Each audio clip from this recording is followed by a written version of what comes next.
between thoughts, there's Whisperbound.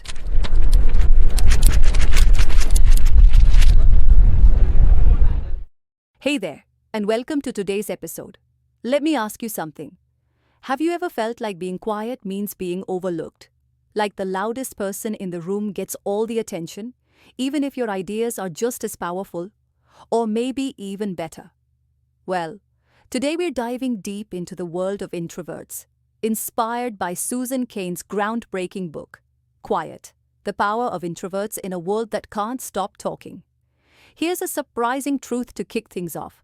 There's zero correlation between being the best talker and having the best ideas. Let's explore why embracing your quiet side might just be your greatest strength. Why does our culture worship loudness? For the past century, we've moved from what Cain calls a culture of character, where qualities like integrity and humility were admired, to a culture of personality, where charisma, confidence, and being loud often get all the credit. So here's the question. What happens when we start believing we have to be loud to be successful?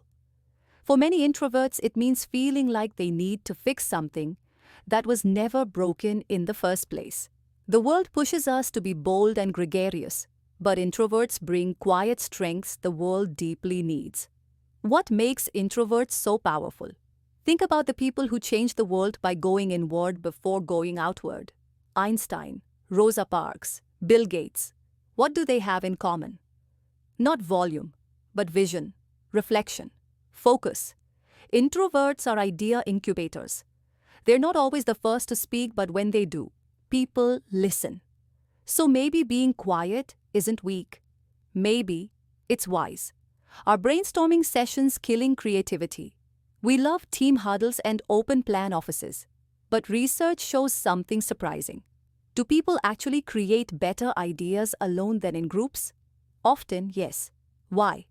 In groups, we deal with social pressure, the need to conform, the fear of judgment. But when we're alone, we're free to think without interruption. And that's when real innovation happens. What is introversion really? Let's clear this up. Is being introverted the same as being shy? Not at all. Introversion is biological. It means your nervous system is more sensitive to stimulation. You can enjoy socializing, but you need to recharge afterward.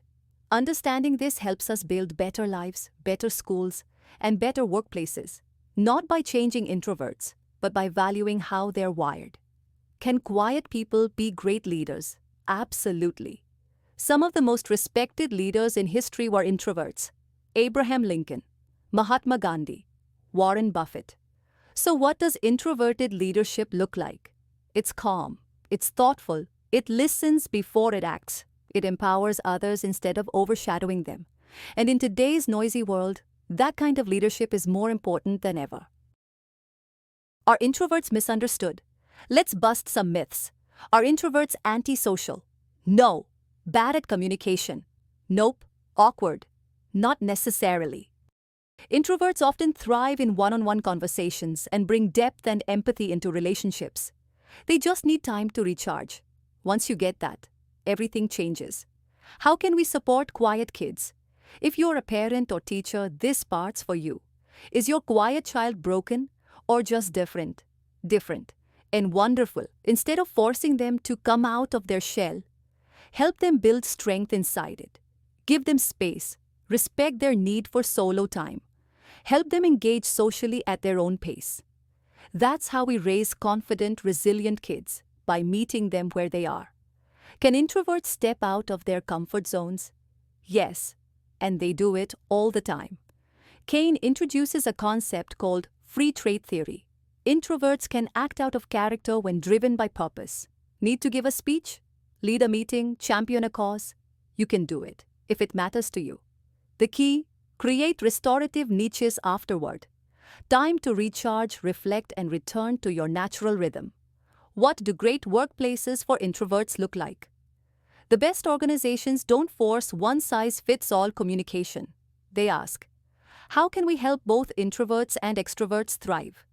They build spaces for collaboration and for quiet focus. They give people time to think before speaking.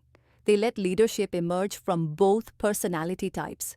When we design with diversity in mind, everyone wins. What if quiet is a superpower? Quiet isn't just a personal trait. It's a cultural movement. It's a way of honoring what's real and true inside ourselves.